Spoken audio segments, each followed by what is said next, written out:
Hello everybody, this is Evan Rogers, and I'm coming at you with an exciting new video while my daughter's asleep taking a nap.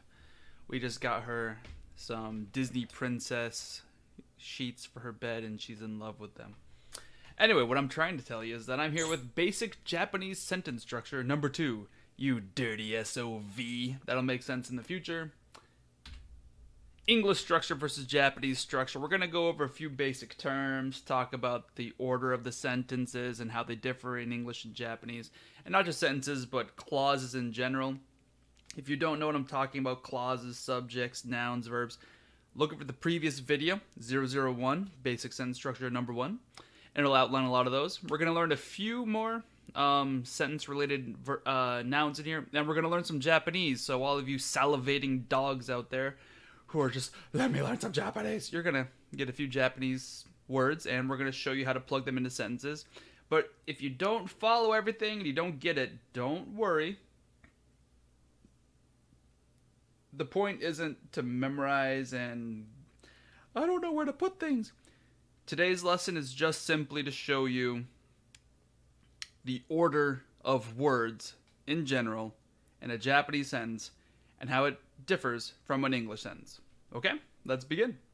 There's going to be a few quick notes. Random cool picture, I guess this is by Scott Wade. This is a joke about like if Batman were if Batman were like Meiji Japan or something like that. Apparently this is August 23rd and Gordon, the police boss, he's summoning the bat signal with a taiko drum. Da-dum. Anyway, sorry, quick note. In Japanese, not every sentence has a subject, object, or verb explicitly stated. In English, almost every sentence does have a subject and a verb stated. Excuse my nose clearing. However, in Japanese, information that we should know is left out.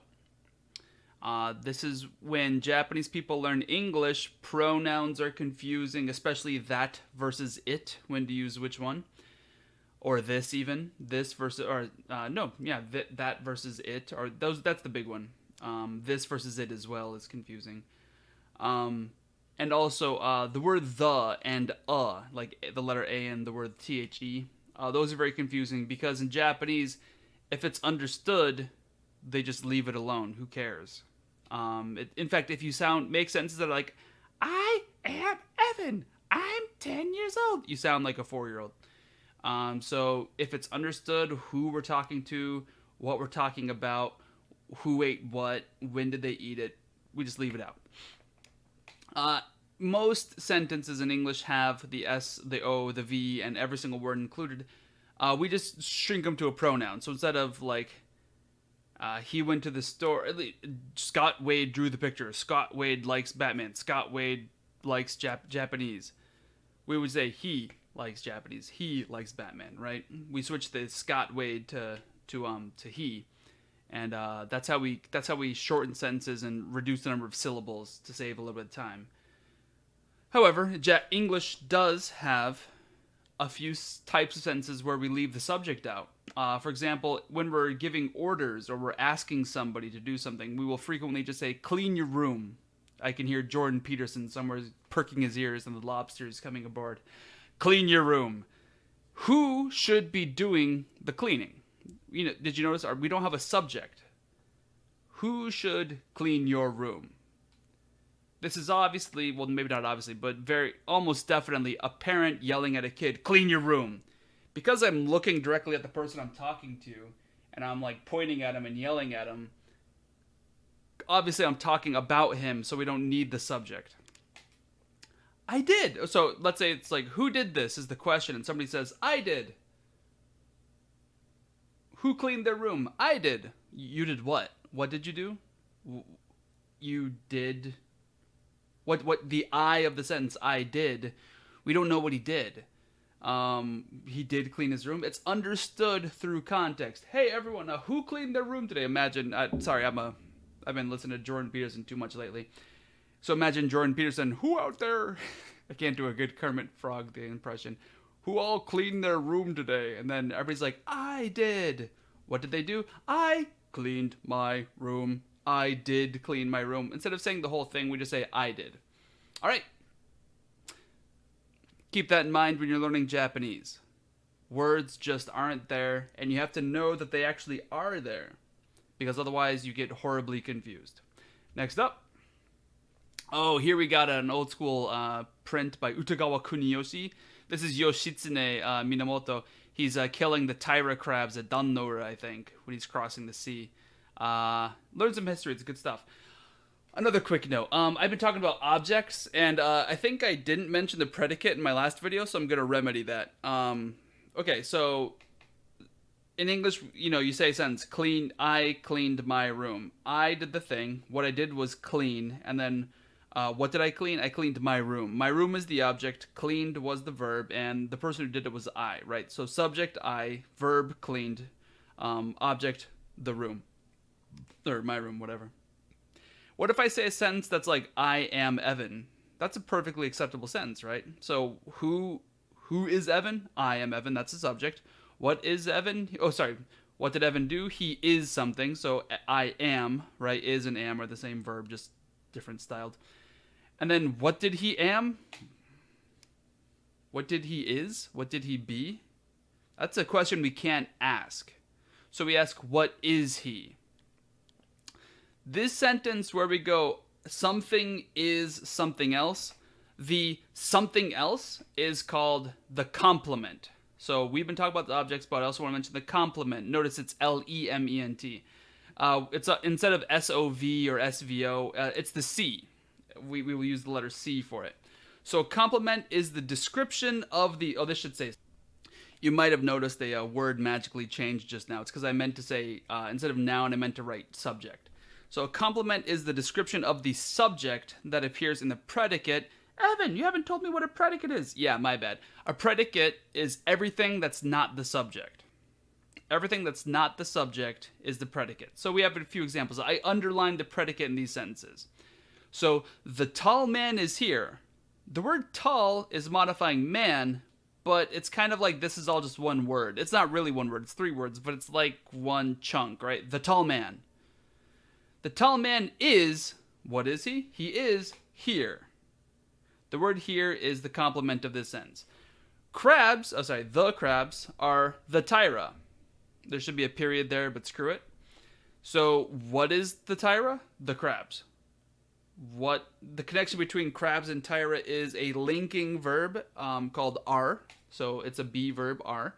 So the complement is what the crabs are. The crabs are the Taira. So the Taira are the crabs, is the complement. Is here is a noun, Taira is a noun. We could even use like red. His boat is red. The seas are wavy. There are ghosts in the sea. There is a subject. Are is the verb. Ghost is the complement. But that's still a noun. Anyway, hopefully you can see what I'm talking about. Complements versus predicates. Complements that are in predicates. Complements are usually used with linking verbs. That tastes delicious. The thing is delicious. It tastes. How is it delicious? You taste it, and thus it tastes delicious. It sounds interesting. It and interesting are the same, and the way that we know that it's the same is through sound. It smells delicious, right? It tastes delicious. It sounds delicious. It smells delicious. It looks delicious. All of those are the same sentence. That equals delicious, but the way that we absorb the information is those are still linking verbs, okay? So delicious there is still a complement.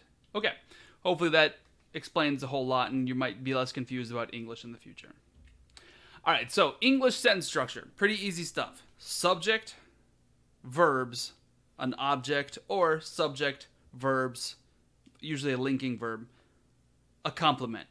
So almost every English sentence begins with a subject, then gives us the verb, and then gives us the corresponding object or complement. Okay? Oh, thank you. That's so nice of you. Not that kind of compliment. Lement. Okay, so for example, we have Vegeta covered Bulma's ears. Who covered Bulma's ears? Vegeta. What did Vegeta do? He covered Bulma's ears. What did he cover? Bulma's ears. So Vegeta's the subject. He covered. And the thing that he covered, the object is Bulma's ears. All All right, number 2. Bulma is wearing a red scarf. Now we see we have the word is here, so it looks like it might be a compliment. Well, you can actually think of a sentence like this. He is wearing. But it's generally accepted that the actual verb is wear, and then this is just sort of a compound morpheme, or anyway, conjugation of wear. Bulma is wearing, what is she wearing? A red scarf. Subject, verb, object, a red scarf. Number 3, Bulma's hair is blue. I threw in a compliment sentence here. So Bulma's hair is the subject. What is the hair? The hair is, and what is it? It is blue. So Bulma's hair, subject, is verb, blue is the complement. So SVC, SVO, SVO. And then number 4, Vegeta's eyes are closed. So we have an SVC. Vegeta's eyes, that's the subject. They are, what are they? They are closed. Here we can just, this kind of a sentence, it's difficult to know if there's even an object or even a complement, because close is a verb, and be closed is a verb conjugation. So is this a verb or is this a R plus an adjective? Because closed can also be an adjective. The door is closed. I think generally most people are going to agree that Vegeta's eyes is the subject. The verb is actually are, and then the complement is going to be an adjective, closed. But you could make the argument that it's Vegeta's eyes, subject, are closed, verb, and then there's nothing after it. You could make that argument. Not many people will agree with you, but I think it's a perfectly valid way of looking at it and explains a lot. Anyway, it's easier to call closed the adjective. But we're here to learn Japanese, so let's keep on trucking. English examples, just a few more. The dog, subject, bit my hand. Right? You can see that the dog did something. What did it do? It bit. What did it bite? My hand. Subject, verb, object. SVO. I am fat and bald. Yeah, I gotta lose some weight, so that's an accurate statement. I is the one who is fat and bald. Am is what is the thing that that's the way we know I'm fat and bald, right? You didn't hear it, you didn't see it, you didn't taste it. It just is true, I guess. What exactly is the word am, right? What am I? I am fat and bald. In Japanese, all the kids would go tsuru tsuru. Apparently, that means like squeaky. You can rub something and it goes squeak squeak when it's like when it's really shiny and flat, and polished. I am fat and bald. So I, subject, am, verb, fat and bald, complement. There's 2 complements. That's why we have the word and there. The guy over there is eating a pizza. The guy over there, what is he doing? He is eating. He's in the process of shoveling food in his face. What is he eating? A pizza. Subject, the guy over there. Verb, is eating. Object, a pizza. I was attacked by that giant monkey holding a hammer. Nice. This one's a little bit tricky because the giant monkey holding hammer has a clause in it, so it's kind of like 2 clauses is making one sentence, but holding a hammer is modifying giant monkey, and giant monkey is the thing that is attacking me. So I was attacked by the giant monkey holding hammer. Who was attacked? I was. What happened to me by the giant monkey? I was attacked. That's the verb. Who is doing the attacking? By the giant monkey holding a hammer. Okay, this is in the passive voice as well, so it sounds strange. So if you ask the question, who attacked who, the monkey attacked Evan. However, look at the verb, was attacked. The thing that was attacked is I. The thing that was attacking is the giant monkey. By whom was I attacked? The giant monkey. This is an object of a preposition in a passive form sentence. If you didn't understand all of that, it's all right. Don't worry about it. We'll get to it in the future. Actually, I made a passive video for Japanese a while ago. Check it out. It's really good. Somebody recommended another passive video. I forget who wrote it, but it was pretty good. I think if you go to my video, there'll be a link to it.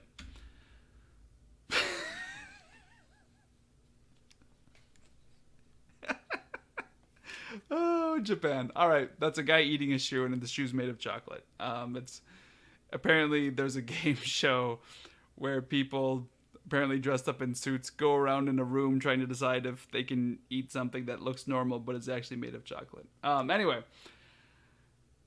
Japan. SOV. This is where I got the title. You dirty SOV. Japanese flips the object in the verb area. If a Japanese sentence states the parts of the sentence, so remember how a lot of parts of the sentence might just be left out?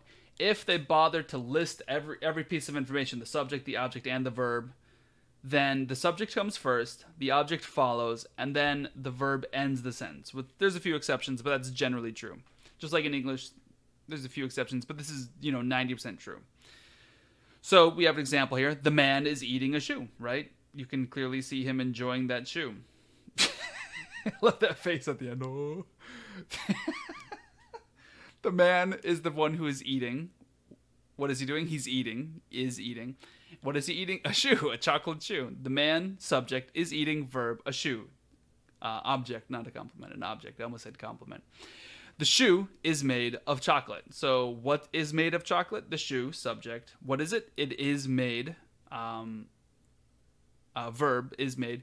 What is it made of? It is made of chocolate. So the man is eating a shoe. The shoe is made of chocolate. The shoe, subject, is made of, verb, of chocolate. This is an object of a preposition. It's not really a direct object, but it is an object, but it's not an object. It's not a direct object. And then, just like I said earlier, Japanese people are weird. Who is weird? Japanese people. What are they? They are. What are they? They are weird, right? So Japanese people are weird. So we have an SVC. SVC. So people, verb, weird, complement.